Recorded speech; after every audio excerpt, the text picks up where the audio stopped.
and it's doing that with renewables to actually be able ourselves to actually find solutions for the transportation sector that it's much harder to decarbonize. So that's the area I am in. In the next slide, I just want to say that, we've been doing a lot of work globally. In the US, a snapshot of what has happened in the last 100 years in that sector. This is the fuel efficiency in miles per gallon. I apologize for our strange units. We still like miles per gallon despite the rest of the world. But you can see the trends, of course, in the recent years. A lot of the current administration has slowed down some of the progress and considering other factors. But the rest of the world is moving along, and therefore a lot of the industry here in the US is staying on track on this path. So along with this, our students and as I said, our industrial partners are moving forward. And we're really putting emphasis. This is obviously internal combustion engines. This picture shows how we've improved over the years, but we're reaching a plateau. So in the next slide, I want to tell you a little bit, some inspiration from the United States. We have figures in female figures that have risen to very high levels in the politics and the policy. And, I was looking once at this, Economist front page, and it was, you can see Hillary Clinton saying, "Will she fix the economy?" But, she was actually using an engine, a dirty old dripping oil engine, like the stuff that I like to do. And so in the next slide, you see me, working in actually, how can we improve this beautiful, shiny, extremely clean engines? So sometimes in your career, you have to pivot. I started with internal combustion engines, and you will see that later on, I switched to fuel cells and batteries, and I'm doing a lot of work in that area. So a big lesson learned, and I guess to say, is how we need to pivot and follow our passion and follow the opportunity. So in the next slide, you'll see a little bit. I was advised to speak only for 5 minutes. I have 10 slides. I have to go really fast. I hope we can just have discussion later. So this is my background. I'm from Greece myself. You can probably hear it still in my accent, despite me being here for 25 years or so. So you can see, as I'm from the mountains in Greece, not from the pretty islands.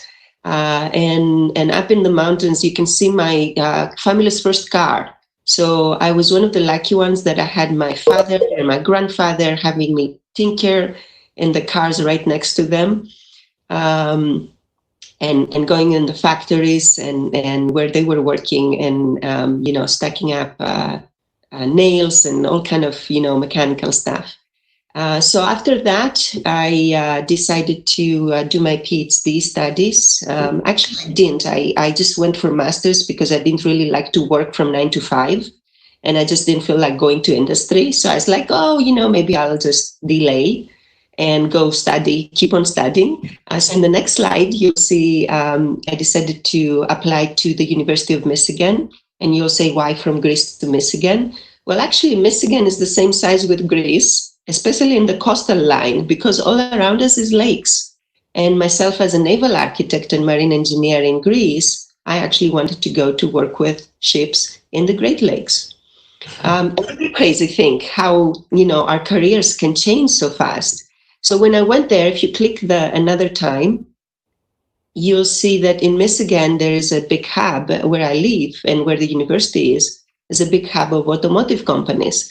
And so, of course, I pivoted from ships to automobiles. So that's how I started working on engines.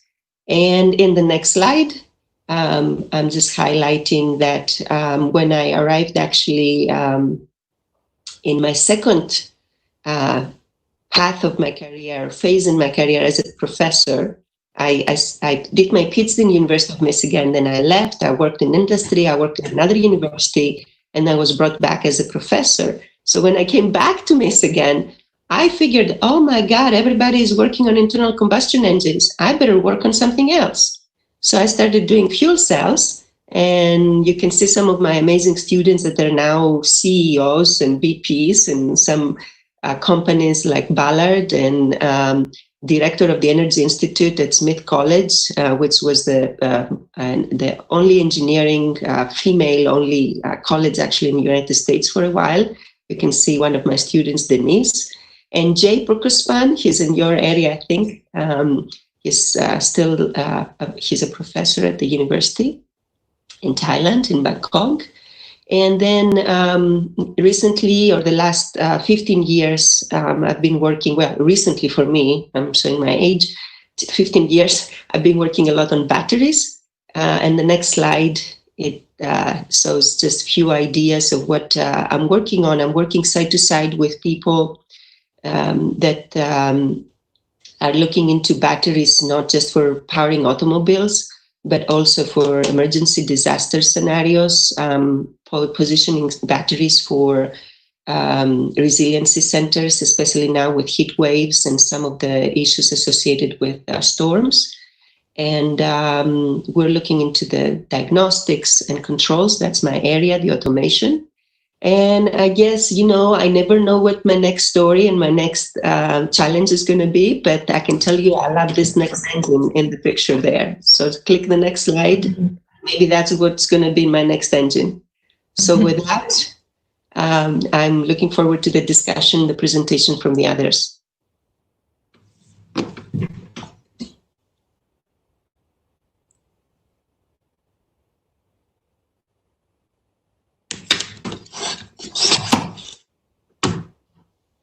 I think the idea was to do a 5 minutes presentation and then have a discussion. Oh, I thought the moderator would kick in. So I think I'll just start. I'm Qiao, and I'm the GWEC Asia director. I don't have slides. I have to apologize. I misunderstood some of the instructions. And actually only saw the instructions like today, like a couple hours ago, and there was no time for me to prepare a presentation, PPT. So I'm working with Global Wind Energy Council, and this is an organization that I have been worked with since 2008. So I've been with this organization for 13 years. Yeah, this Global Wind Energy Council is a wind energy trade association, and we are the global one, and which means that we are representing the wind industry at global level, and we also have different wind energy trade associations at national level that are our members. And what we do as a trade association, we mainly help the industry, playing that bridge role between the wind industry and the government, and basically try to secure that the right policy or the right regulatory framework is there. And for us, as a global organization, one of our key is to look into the emerging markets, the markets where wind is not really established as that of some of the European countries or some of the early Asian countries. So basically to make sure that in these new markets that the right policies are there. I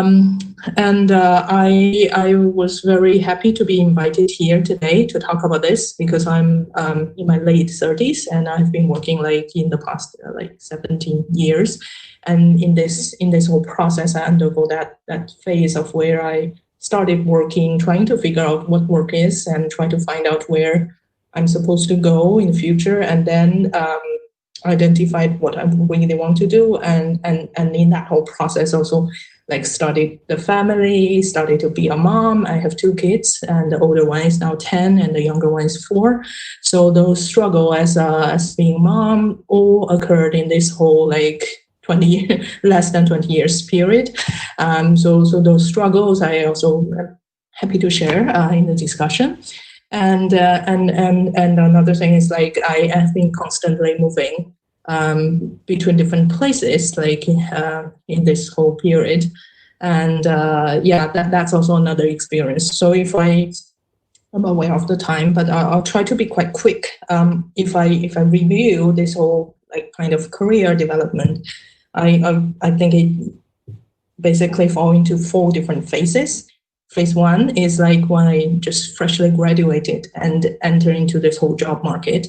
And I started working in environmental NGO, WWF, World Wildlife Fund, or World, WWF, yeah. So I worked as in the climate and energy program, renewable energy program. That was in 2003. And 2003 is the time when you talk to people about climate change, most people doesn't have a clue. And in most of the conservation organizations, the priority goes to the panda, goes to the conservation for the water or for the forest or for lots of things. But it's not really on climate or climate change. And that was the time where I was exposed to a number of issues on this whole new area. And I was also had the opportunity to join like the climate negotiations, like COP9. That was the first one that I joined as an NGO observer. So learn that whole international processes and learn that the whole dynamics between like the NGO society as observer and the whole processes that are going on there, which fascinated me. And also this job also exposed me to lots of like new topics that are renewable or energy related. And like I think a couple of years ago, I was like cleaning my mom's house, and then I just dig out some of the notebooks from those period. And when I look through those notebooks, which are the notes that I took from different like seminars or different workshops, and the wide range of the topics that I got exposed to really amazed me, like from the coal issue to like CCS to like energy efficiency to renewables to solar and everything. And I was, before like joining that work, I was like trained as an economist. My major was economics. So then I decided, okay, I want to be serious with this whole like sustainability and environment and especially renewable energy and climate change issue. So then I went to Europe to pursue my master's degree. And that's kind of entered into my second phase, where I, in the end, ended up like living in Europe for like 5 years. First 2 years, get my master's degree, and then the next 3 years working with, started with GWEC, basically. That whole process was also like very, very interesting, and I learned lots of things that 5-year period.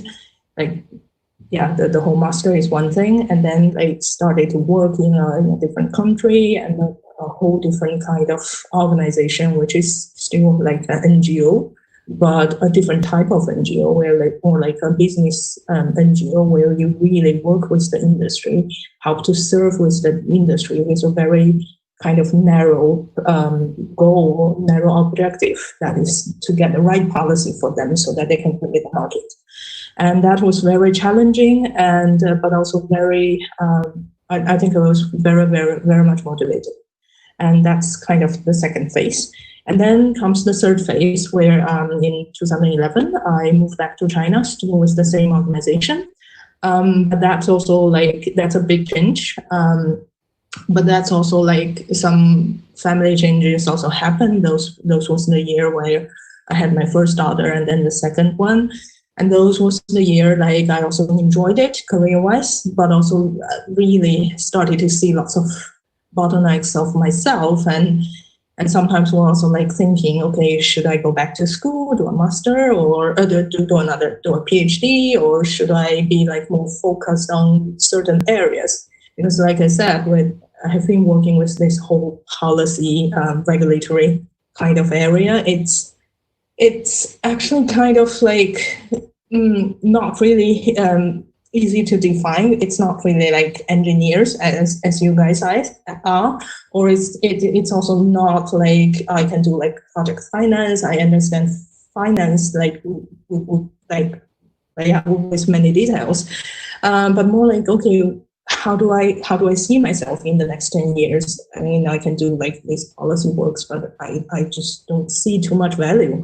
And those were also the 3 or 4 5 years that I was really confused, like career-wise and thinking about different options.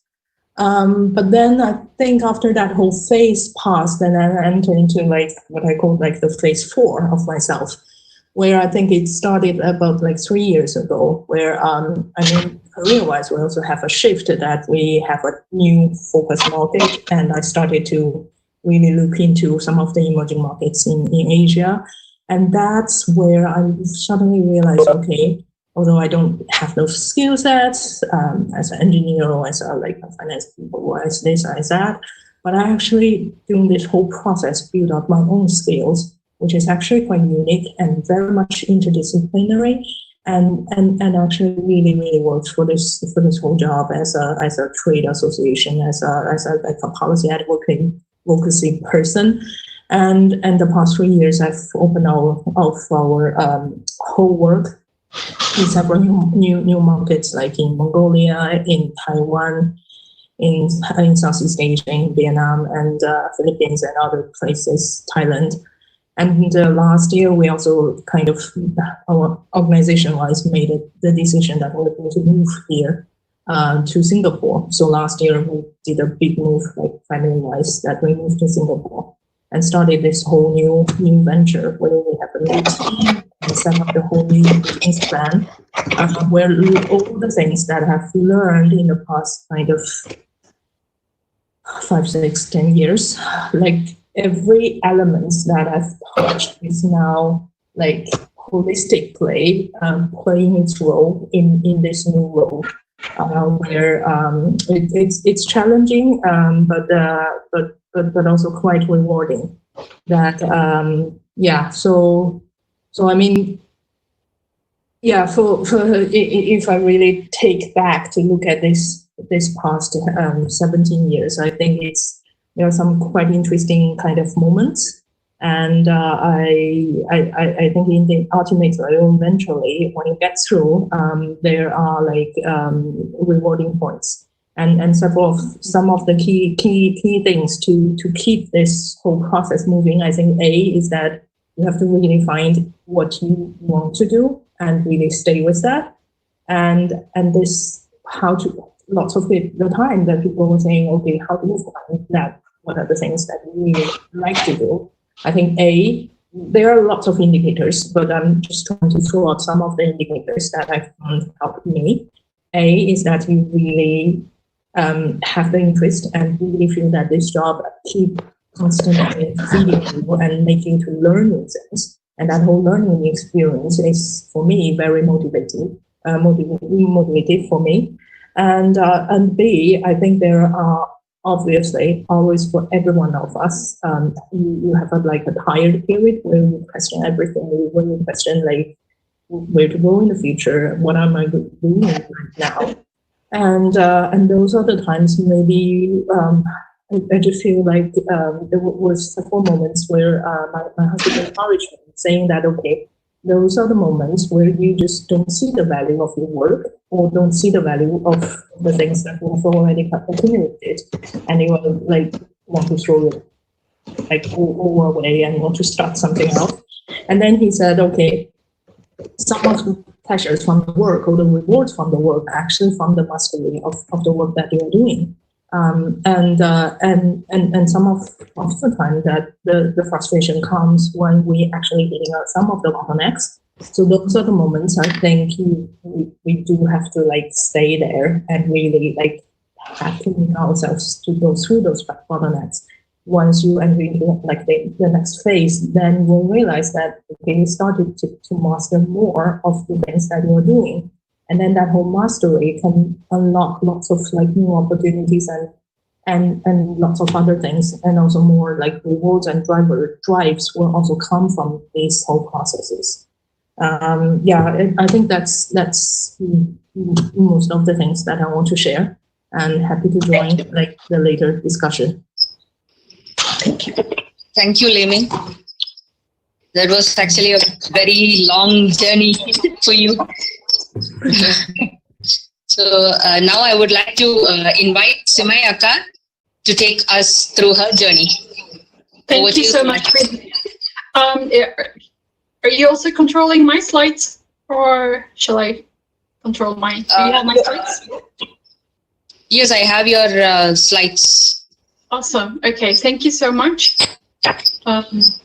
And first of all, I would like to thank, just like you, Bojana and Ramalata, for this great initiative. I'm very familiar with WePOWER since IEEE Women in Engineering got involved with Ramalata's and Bojana's leadership, and you're doing a great job. It's a really pleasure being here.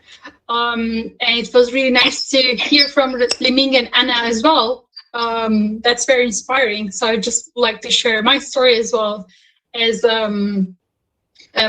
next slide, please.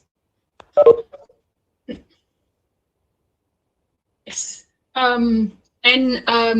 This is not just a story that I'm an IEEE volunteer since 2007, and IEEE probably shaped my life, helped me to shape my life a lot, and I ended up in partner sector thanks to IEEE and all the initiatives I have taken during the years that I was volunteering as student. And since 2012, I've been involved in the renewable energy industry, in particular solar energy. It was my first responsibility that I got involved in the solar manufacture. And I was in charge of, in short period, I was promoted to be in charge of the solar cell department of a Chinese photovoltaic panel manufacturer and solar cell manufacturer. And in 2015, I moved to China. I got another opportunity and I followed my passion and dreams. And I accepted another position to be in charge of overseas marketing department of another photovoltaic panel manufacturer. I lived in China and worked in China for 3 years. I was head of overseas marketing department for Liaison Solar, and earlier I worked for CSUN, another manufacturer for photovoltaics and solar energy solutions provider and technology provider.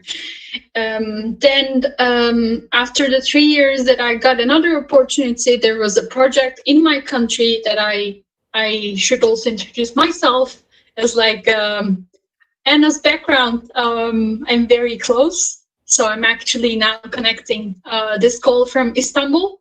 So I'm originally Turkish. I was born and raised in Turkey, except the years I lived in China for my work. And I'm still in Turkey right now, but I'm working for another Chinese company at this moment. But at the end of 2018, after working for 3 years, I got another management role as sales and marketing director for a similar player in renewable energy industry. It was a project founded by, there was actually the government initiative behind and state incentive behind a Turkish manufacturer for vertically integrated photovoltaic manufacturer.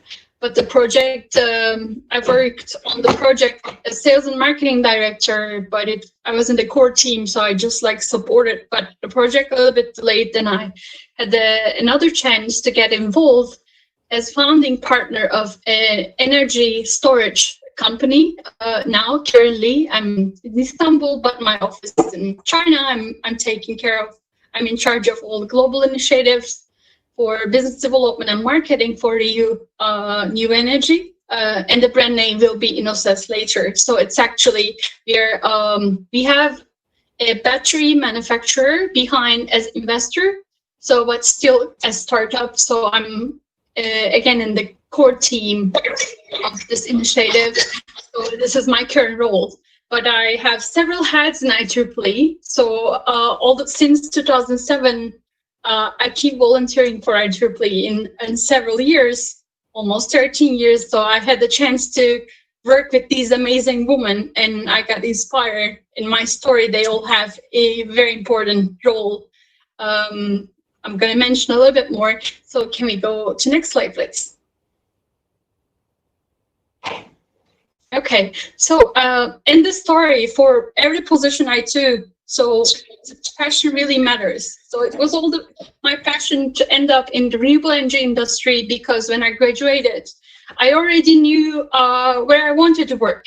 So where I wanted to contribute, even, you know, after working in China for a global company with a management position at the young age, because, you know, when I took that role, I was at my late 20s, so which is actually an early age for a management role.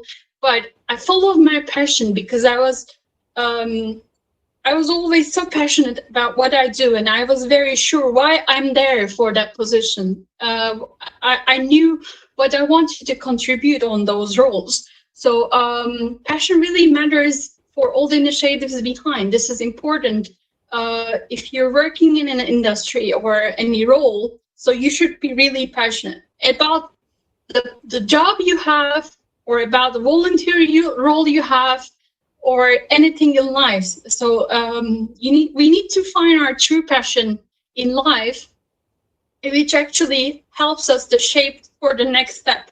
So we are just following these passions. I do follow these passions. That's why I really enjoy all the challenges that's coming behind. Next slide, please. So when anyone asks me like how I describe myself, probably one of the first thing I describe as a global citizen. And I love having all the global citizens as like my family. Most of them are from IEEE, but of course also from industry, renewable energy industry. So all the loved ones, they're truly a global citizen. So I'm proudly Turkish. So I'm a proud Turkish citizen and born and raised. But I found myself in a global village, so which is a huge family all around the world. So we are just so connected. So it's really important to be a global citizen.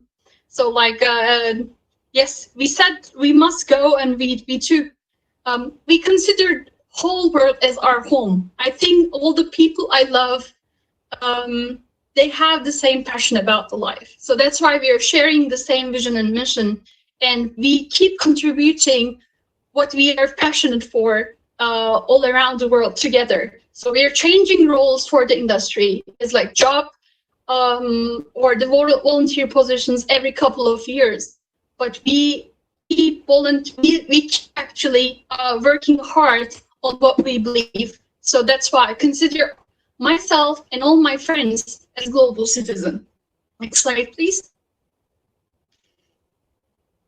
So as I said at the early age, before even graduated, I was very sure that I would like to work for clean energy technologies. By that chance, there was, as I said, when I graduated, there was a new factory just recently opened in Turkey. It was a Chinese factory. There were several regulations in that industry. So it was a chance for me to take a position in a solar photovoltaic panel manufacturer.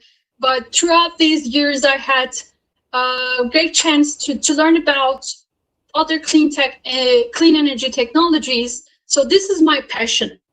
So I believe in sustainable development and how we should leverage the clean energy technologies for sustainable development. So this is my passion. So I keep working on this field.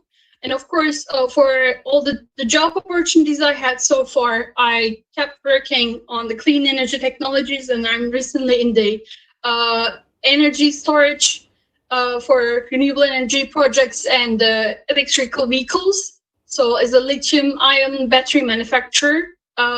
So this is like my passion, and it's actually good news for us. So according to several important results and institutions surveys, so in this area, like in the clean energy technologies, so women's role is really important, because probably I'm going to talk about a little bit more about the challenges I faced before, but energy industry is a male-dominated industry comparing to several other industries. So like, but we're seeing the rise of the woman, especially in the clean energy technologies. So this also helps for the positions of the women, like leadership positions, and the percentage of the women in whole power energy technologies as well. So this is very important, and the future opportunities, the new technologies, and the leadership positions women could take, that's really serious, and that's really great news for all of us. And next slide, please. So, in my story, there were always challenges. So it was never easy. When we just probably when we need to explain all our story in 5 minutes, it sounds great, right? I mean, we have done these and these in short period of time, and we took positions and roles, we changed life, we moved to different countries and so on, and none of them was easy. That's why they were all beautiful. So all the challenge, I really truly appreciate and really please all the challenges I faced with so far. They were actually real opportunities. I have seen them real opportunities. So that's why I keep enjoying and still passionate about what I do. So the challenges are really opportunities. We should really see them and keep contributing what we believe. And next slide, please. So it's another important an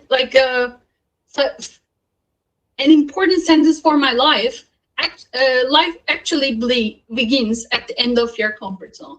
So I see this as an encouragement, as motivation and inspiration for me. All the times, when I see a challenge, when I need to go out of my comfort zone, I never afraid, because I see there will be a lot of opportunities behind the end of my comfort zone. So and in my short story in the industry, power energy industry, or my career and volunteer life, I think going out of my comfort zone always helped me to grow up, because learning is lifelong. So I believe it, and I think we shouldn't hesitate to take the new initiatives, new opportunities, and going out of our comfort zone. Yes, and it is the end of my presentation. So I look forward to the discussion part and tell about more. Sure. Thanks, Simay. That was as motivating for you as motivating for us.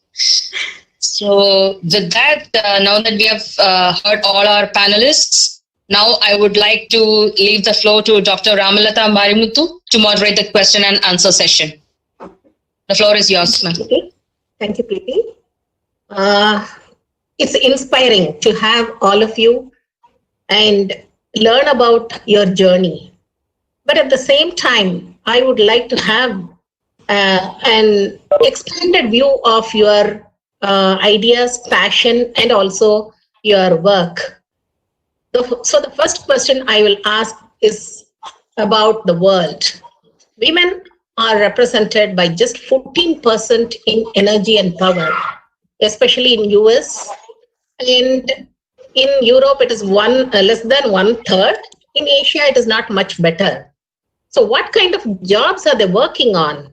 And is it possible for you to give some statistics on the different opportunities in power and energy sector for the women in USA, Turkey, and Singapore? Can I ask Anna first? Yeah, thank you.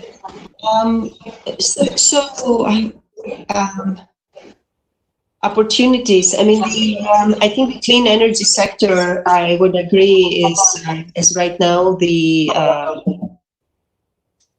most, I'd say, the most open area, open both because of opportunities and growth, but also open because it's new, it's young, and I think it is not exactly dominated. So there are a lot of opportunities. There is a higher percentage of women, and so it feels comfortable and it feels familiar, and it's a family, and we're all passionate about, like Simay said, and women about what we are contributing. I think part of the important focus that I have when I educate and I work with students is and I want to attract, females, is to explain that what we do in engineering matters. It matters for lives, and it matters, for not just for, the influential, affluent people, but matters for everybody. And I think that resonates a lot. Great. Thank you, Anna. Leming? Yeah, that's a good question. I think overall, clean energy, renewables, I think it's a more open door to the gender issue. And actually, just for information, we have also a similar initiative. It's called Wind, that's specifically for the wind sector, to encourage the gender equality, to improve women's role in the wind sector. And this is an initiative which is actually supported by lots of companies. We just started this last year, so this is early stage. Maybe in the future we can do those projects, that project into more concrete actions to help. But on the other hand, I think speaking of the job thing, I think just one thing. I think no matter what kind of background you are, try to be just more open-minded. Try to be look into other areas. For example, if you're an engineer, then try to also understand how the projects are being financed, and try to broaden what you can cover or understand. This definitely will help you, especially in this new sector. I think we need more people who have this kind of interdisciplinary kind of thinking and also vision. And given that the kind of challenge we're trying to address, the climate change and increasing the share of renewables in the future energy mix, none of this question or none of this issue is just a single vision can address it. It's very overarching. It needs you to be very much interdisciplinary. And I would encourage, since most of the audience are engineer background, open up and try to broaden the coverage that we should do. Yeah. Okay. Thank you, Leming. Simay? I actually would like to refer a report from IRENA, International Renewable Energy Agency. So there is a report called Renewable Energy, a Gender Perspective. According to this report, that renewable energy employs about 32% of the women compared to 22% in the energy sector overall. So as I referred earlier, so there are a lot of opportunities. But thanks to new initiatives in the industry, it's not just renewable energy, but all the new initiatives. So we are seeing the rise of the woman in this industry. So that and this sector also, there are so many new technologies and there are so many entrepreneurship opportunities are coming. So it's also another area that we can focus. So all these new technologies will help women to follow their dreams, and also according to all these results, we are seeing the number of the leadership positions women are taking are also increasing, and recently increased, and expected to increase more in upcoming years too. This is another good news. So and all these great initiatives like WePOWER and what we do, and the Women in Engineering initiative by IEEE, and in cooperation with other organizations, they all help a lot to increase the number of women and the young women and the mid-level career women and experience in every level of the career. There are a lot of great opportunities for us. And I think we will all work hard to increase the number of young women in the STEM field as well, thanks to all these initiatives. So collaboration really matters. And we will keep working hard on these. Okay. So, thank you, Simay. So, according to these great women, we have every opportunity for us to have more women in the energy and power sector. And it is not exactly represented by the current scenario, but there are more opportunities in the future. Oh, okay. So when we have these opportunities, the next thing is how we can close the recruiters with the opportunities. What kind of skills will be required? We talk about professional skills, technical skills, social skills, and naturally these are essential for anyone to lead any kind of life, let alone a successful career-oriented one. But essentially in energy and power sector, where it is totally male-oriented, when we want to have more women for working in the field, what kind of skills will be required for these women to sustain in their careers if they are going to involve in the field? And if you have those skills, how did you acquire them? So this is what my second question is. Can I ask Simay to go first? Of course. Actually, this is really a great question. So I even consider myself and everyone. So like I would say hybrid skills are so important. So even for the renewable, like even for the power energy industry and the clean tech and the renewable energy industry, like hybrid models are so important. When we have the hybrids, just like the technologies, they work better in different conditions. So even when you have, like, for example, a great renewable energy project, you need to support by the energy storage, right? So it's same for us. So we need to be hybrid models as well. So like combination of technical skills, soft skills, and still wherever, like which stage of your life doesn't really matter. You need to keep working on your professional skills, and we need to improve ourselves to be more hybrid and to follow the new initiatives, to be more updated in our industry and our talents. So that's really important. So and specialization in several fields, not just one, but we should specialize in one field. So like if people talks about that area, your name should be mentioned there too. So we should attach in several fields that we are really good at. So this is also very important. Wonderful, wonderful. Thanks, Simay. Anna, can I ask you to go next? Hi. I will say a lot of sense of humor.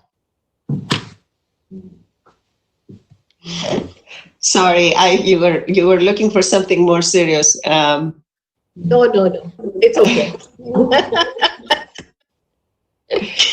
Yeah, I think you really need to. Hybrid is a good technical phrase for what we need to move forward, and as I said, maybe flexible and adaptable. In some ways, we put a lot of time and effort, and I think the ones that we are in engineering and in the power and energy sector, even economics aspects. We work really, really hard, and most of the times we work harder than everybody to be there and make it and be recognized. And I think it's important to realize that it's okay to fail sometimes, and we don't have to be perfect. And that's what the men do. They just always push and try and know from early on that it's okay if they fall apart and they come down bleeding and they just get up. So it's okay to fail. I think that's the motto that we should, and it's okay to just not try so hard. That's a fantastic message. So, thank you, Anna. Lemmy? Yeah, I agree with Simay on the hybrid skill thing. But I also think on top of that, the communication skill is also very, very important. Especially if you want to really move your career up into higher management kind of role, communications is very important.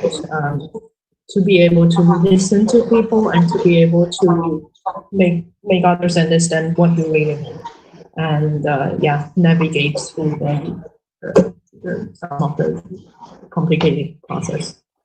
Thank you, Laiming. That's beautiful. So now we have hybrid, that is interdisciplinary skills. That's what Simay is insisting on. And Anna was also telling you need to know financials, you need to know technicals and professionals. And yes, Laiming also says it is the same. You need interdisciplinary skills. Okay. Now, there is another beautiful message from Anna. It is also okay to fail. Yes, that's a wonderful thing to say, because right now the next question is going to be on that. Now the pandemic has hit hard the world, and everyone is saying the women are the worst to get hit. Women empowerment was on the rise just before the pandemic hit, and right now the efforts are going down the drain. But still, it is possible for us to come up and bring the women up.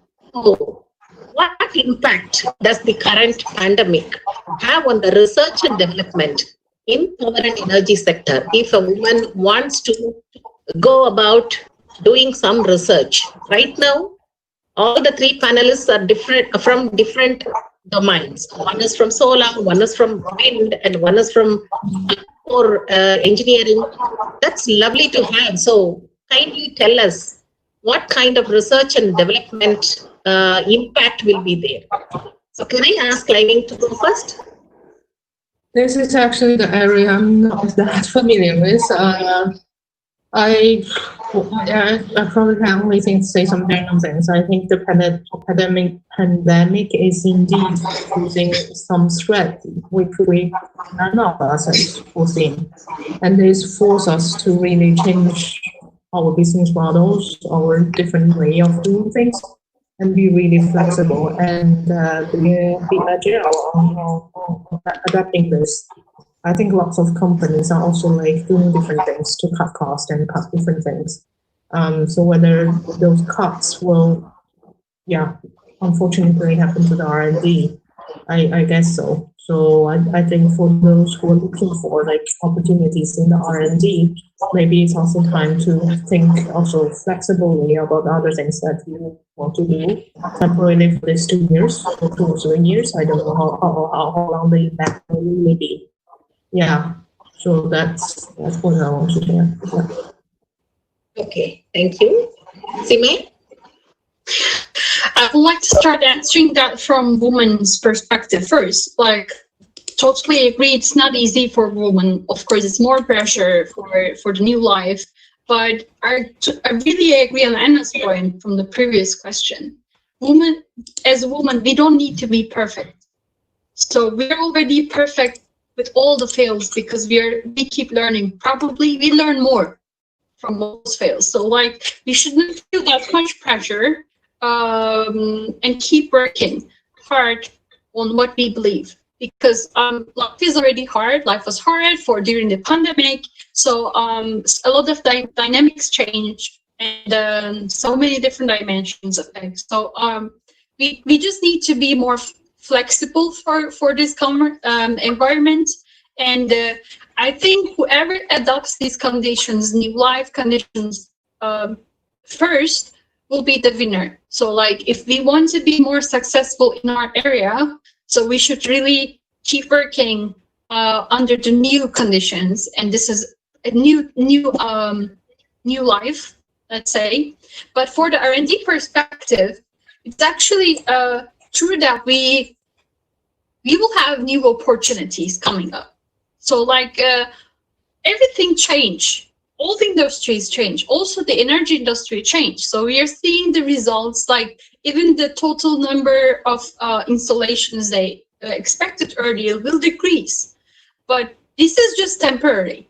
So after this period, so we will see the opportunities in the R&D and new initiatives in the industry, new technologies. So there are still already funds. And of course, like the world's affected financially from this pandemic, but it will not take forever.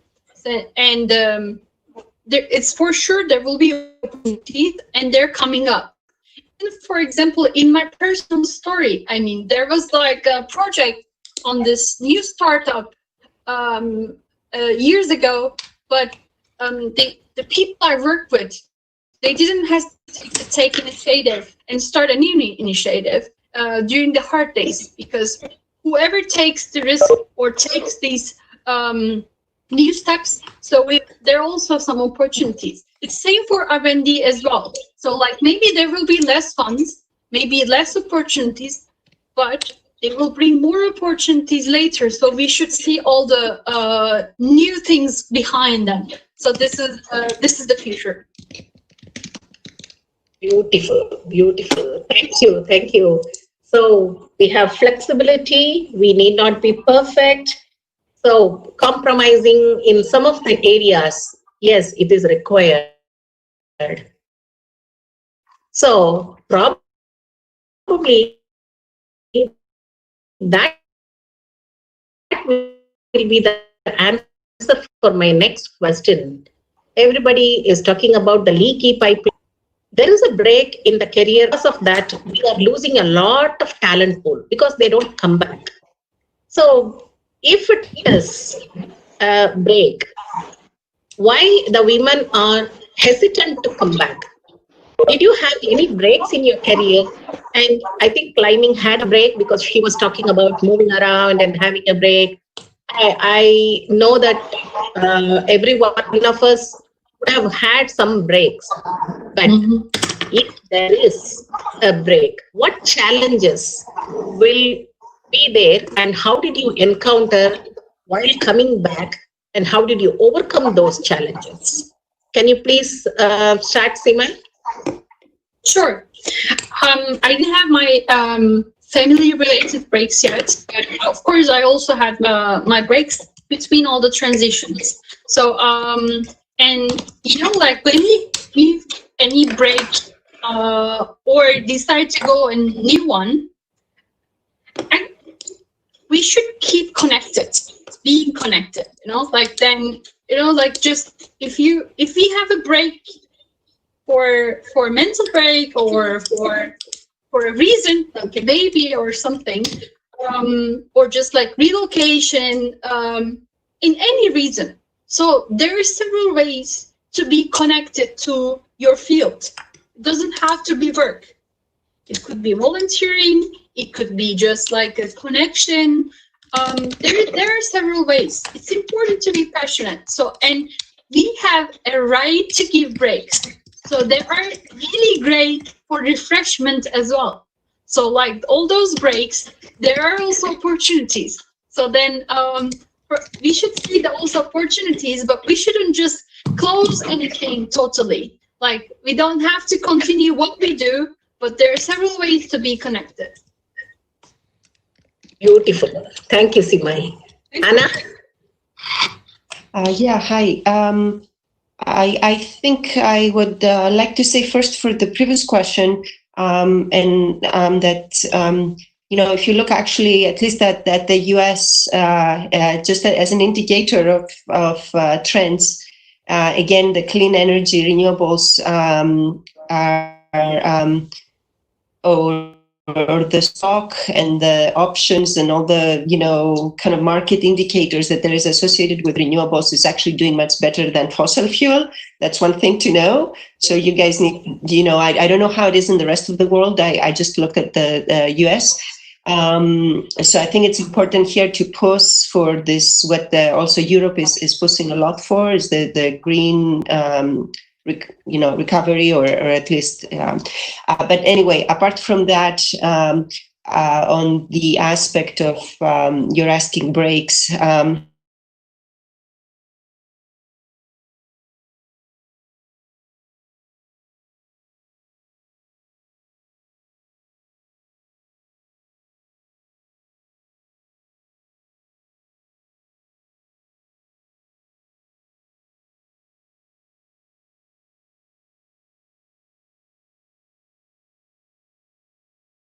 the first question you ask and your list of questions, you know, straightforward. how are you going to take care of the baby? And make sure you can clean, can you cook? All these questions need to be part of your questionnaire. Because frankly, it's very hard, if you don't have supportive environment around you, you can't do it. Same thing, men rely a lot on us, and they sometimes, partner and marry and create, empires based on who we decide to be around. Put people around you that can support you in these breaks that you need to take and you have to take, because that's who we are. We need to take care of sometimes of our family, or our elder parents, or just take a break. I think that's what I want to add. I have to go to another meeting. I really appreciate it. Thank you very much. So I'm going to check out. Thank you, Anna. Wonderful to have you here. Thank you. Bye. Bye. Bye. Liming? Yeah.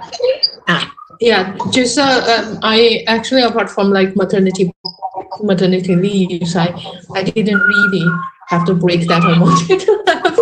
So I was thinking of taking a break, but never really happened. But I'm just thinking, going back to the question, I think the key thing is that you can take a break, but you should come back.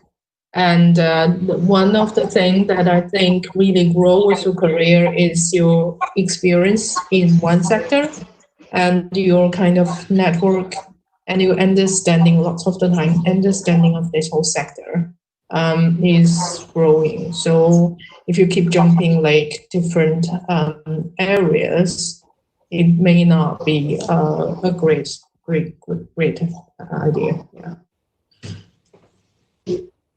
Thank you, Liming. Now we are coming to the final question. Okay, most of you have answered that, but still I would like to ask this question.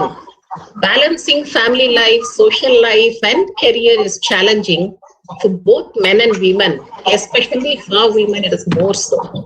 So what advice would you like to give women out there to sustain their careers, balancing all these? Very hard. I don't think it's easy.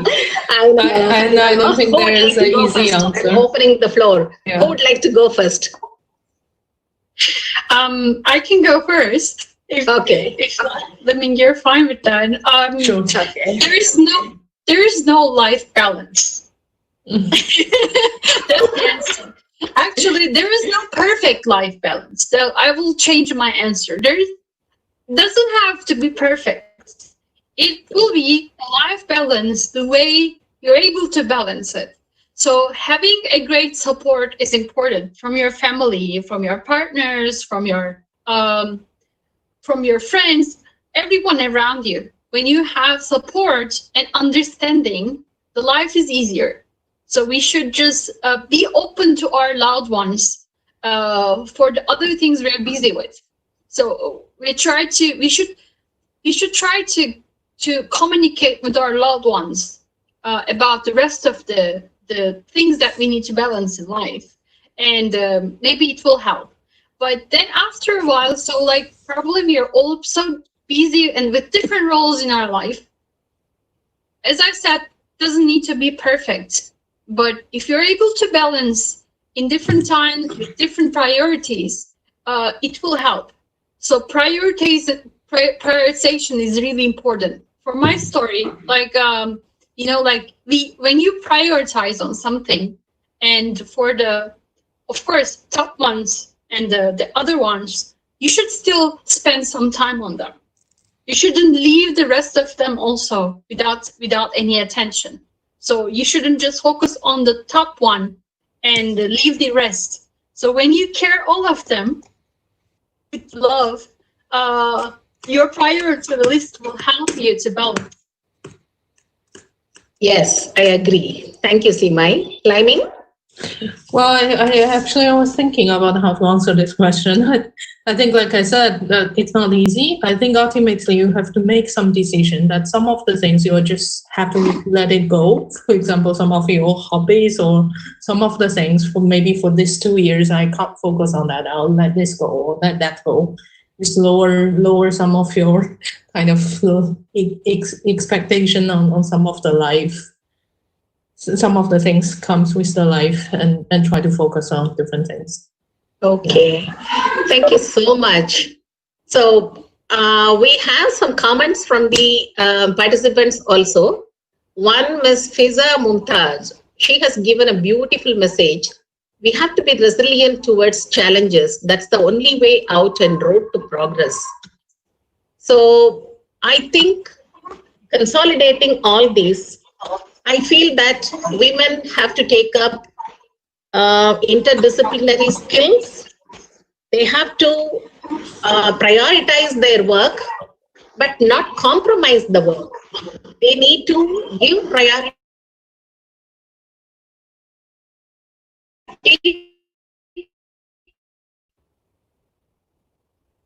among the others also. And there is no need for perfection. Don't ever try for perfection, and that will lead to hard.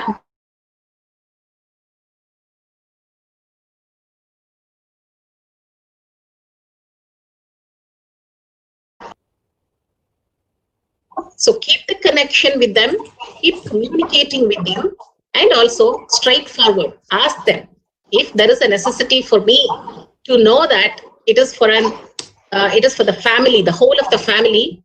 Don't take the burden on among yourselves, but try to share it among the members of the family. And there will be some hard decisions to make. Take them straightforward and also enjoy them. So this is what I understood from all the panelists. Was I correct? Totally. Oh, thank you. Thank you so much. Thank you. All the panelists. Preeti? Yes. The floor is yours. Thank you, ma'am. So it was really exciting to hear from all the three panelists. They are from diverse areas, but they all point to the same factor that you shouldn't lose your passion in whatever that you are doing. And you should stay focused as well. So that's one key message for all of you who are attending this discussion. You are focused and determined. Success will definitely come to you. So with that, I would like to personally and from the team as well thank all the panelists, the moderator, and as well as the participants. Thank you all for joining and hope you enjoyed it. Thank you. Thank you. Thank for you. having us. Thank you, panelists. Thank you, Bhusana. Is Bhusana here? Okay. She's here. It was great. Bhusana, Simay, Liming, Preeti, thank you so much. Thank you. Thank you for everything. Bye. Bye. Have a nice weekend. Sure. Bye. Thank you, Ramalata. Bye. Have a nice weekend, of course. Yeah. Once again,